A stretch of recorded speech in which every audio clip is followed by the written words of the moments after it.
Hello everybody, it's me, it's Chad, Polynerdic, back with another unboxing for you. Today, we are continuing our weeks-long unboxing of Critical Role minis from Wizkids. This time I have the Tombtakers in hand. This was essentially the rival party from late game Critical Role Season 2. I try to avoid spoilers, but it's been over 2 years since Critical Role Season 2 ended. These minis, on the other hand, though, just came out fairly recently. I can see that they are kind of in the between in packaging, between where we are with the Vox Machina Mighty Nein minis and the Bell's Hells minis, because the Bell's Hells minis had slightly different packaging. They had a nice plastic sheet kind of thing over the core package. I'm going to pop all these out, and then I'm going to have to go pick that box up that I threw, because I don't remember all their names. And if you've seen more recent unboxing videos from myself and other people, the clear bases, while they are nice on the table, sure do make reading the white print underneath it very difficult. Alright, they came out awesome. And then this is the one. This is the one I really wanted. Hold on a second. Light. Trying something new with this series of unboxings with minis. In the past, when I would do minis, I would, I would hold Percy here, and I would give it this treatment. Can you see it? Can you see it? I'm terrible at this. Can you see it?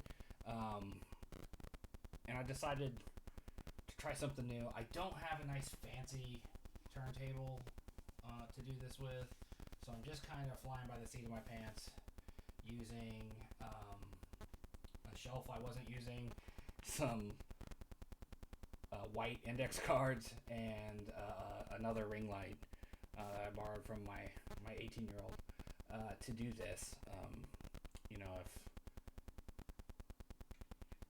If this catches on and I do better with these, I would like a better setup. I would also like to not buy these all the time, because these are expensive, and it would be great to get review copies, so to speak. Wizkids, wink wink, nudge nudge.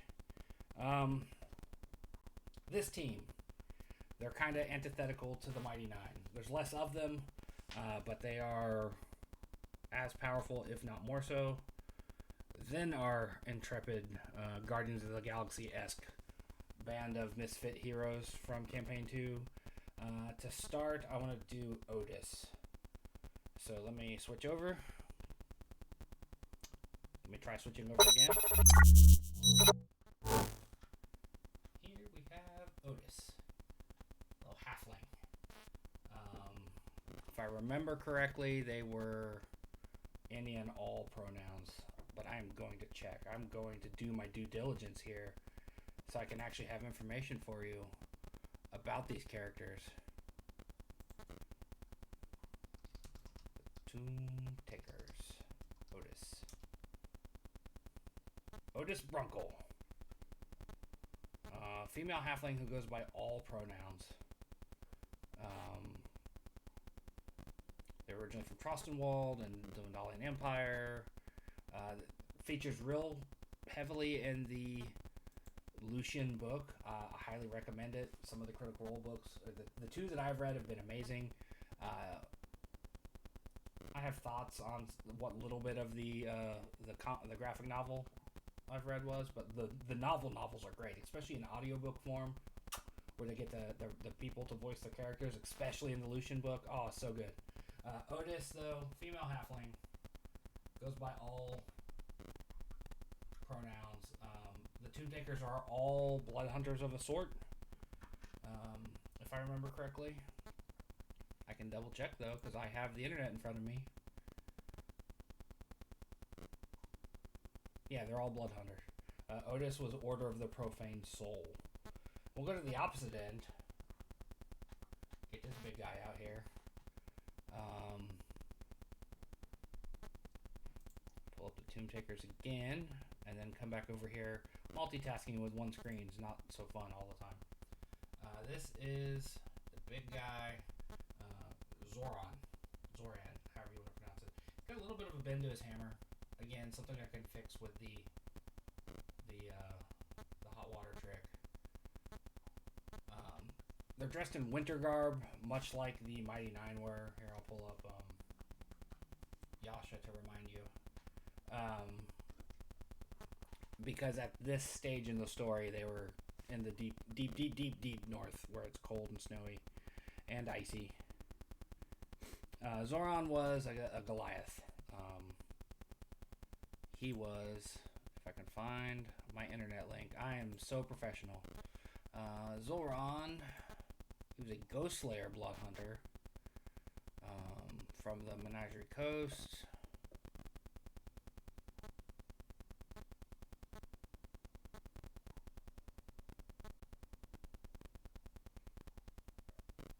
Yeah, he's met a tragic end, unfortunately.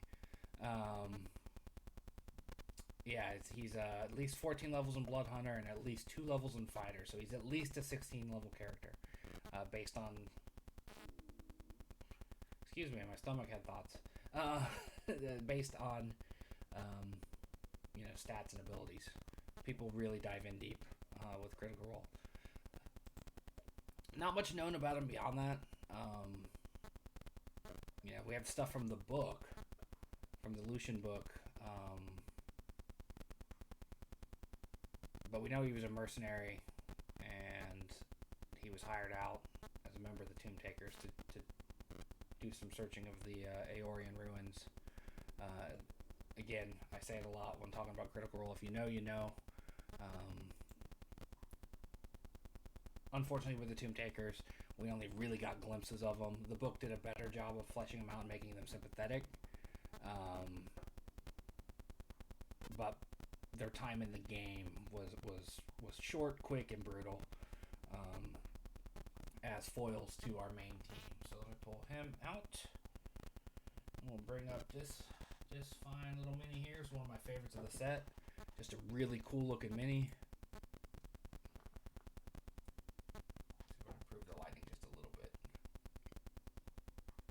without ruining myself. There we go. It's a good looking mini, isn't it? Typhial, Tyffial. I forget how Matt pronounced it in game. They happen to be I believe they're half elf.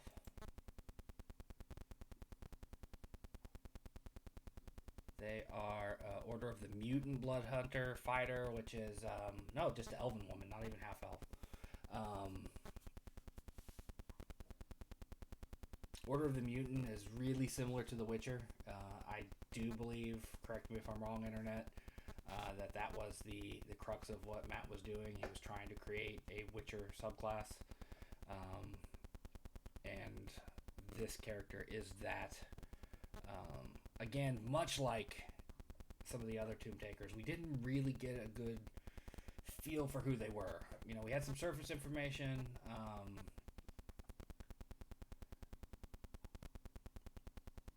They were part of an order of blood hunters in Wildmount.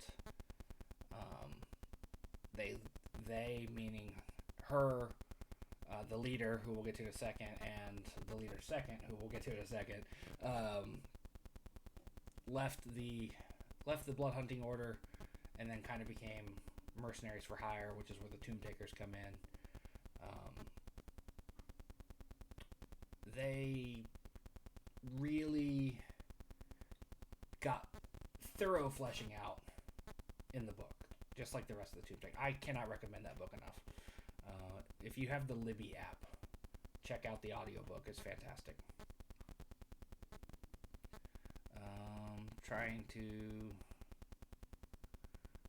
just scan this real quick. Ah, yes, I remember when that happened.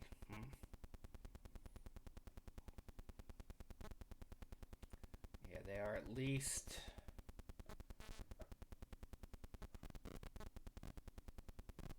Bloodhunter fighter. But Matt's notes described her as a rogue multi-class, like Bloodhunter rogue, not Bloodhunter fighter. So, but her abilities seem to be fighter based because of fighting style, second wind, and action surge. Rogues don't get those, if you know the DM rule set, or the D&D rule set.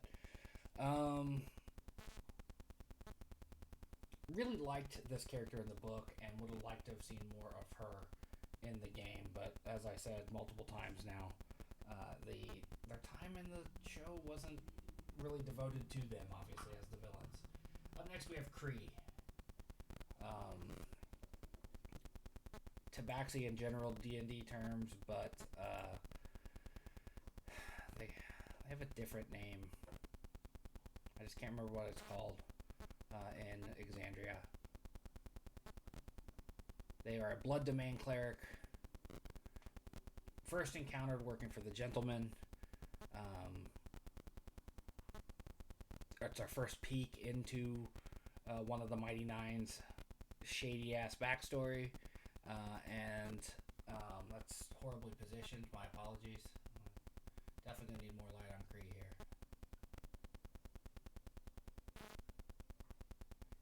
She just kind of sucks in the light. Black fur, deep maroon robes. A little bit of blood magic going on in her hand there. I have another mini that's related to her that I recorded an unboxing for and hasn't gone live yet. Kree is one of my favorite characters. She's kind of the second in command, so to speak. She has cool blood tracking abilities as a blood domain cleric. The blood domain cleric can be found in the Tal'Dorei campaign guide. I don't know if it's on the original, but it's in the newer one. We're going to talk about that in a future video.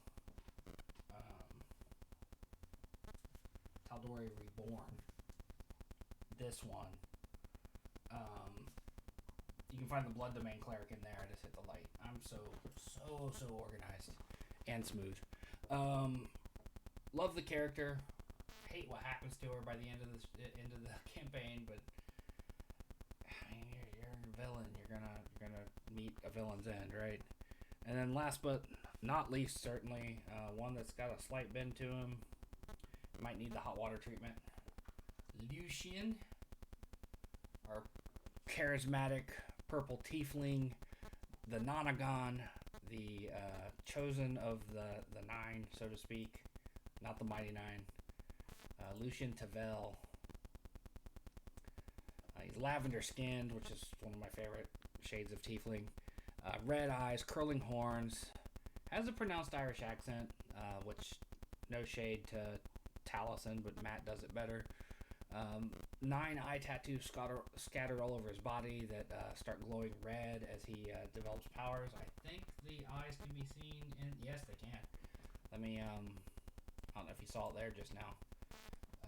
Again, terrible placement on my part. You can kind of see the red eye in his hand if I angle it right to the light. You can kind of see it there in his palm. He's got 9 of them. Each of them representing the ultimate big bad of season 2. He's just kind of the channeling source for it. I hope they put out some version of his final form, because that fight was amazing, and that mini that they used was amazing, and I would just like some sort of like halfway there to that mini if they ever put it out. I mean, who knows? They've been putting out the bigger monster minis lately. We got Ukatoa recently, and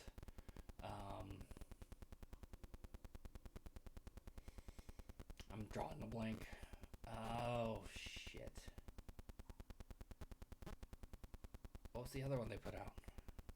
Oh, the gross floating parasite or insect-like mother queen thing is coming soon. I forget what it's called.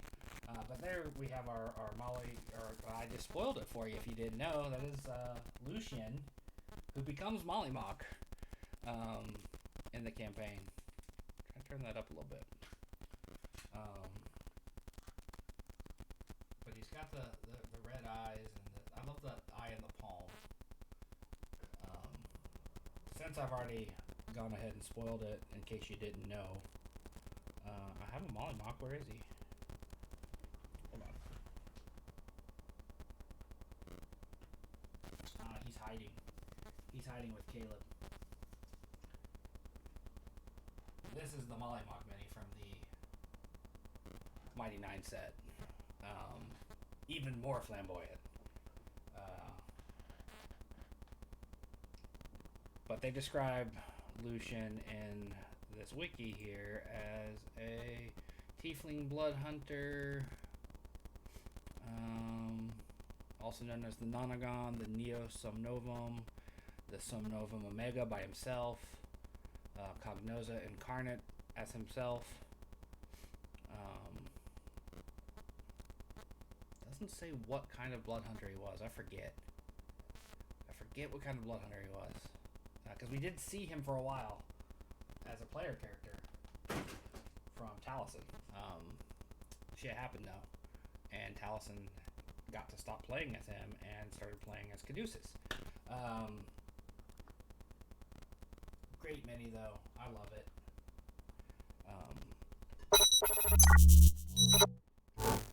So that's it for the Tombtakers set. Another set from Wizkids in the Critical Role line. I mean, excuse the boxes behind me. It's no secret that I love me some miniatures over here. Only been doing stuff on camera for a while now and still can't figure it out. Anyway, thank you for watching. Down below you'll find all our links, specifically a link to the card page which has all the links on it.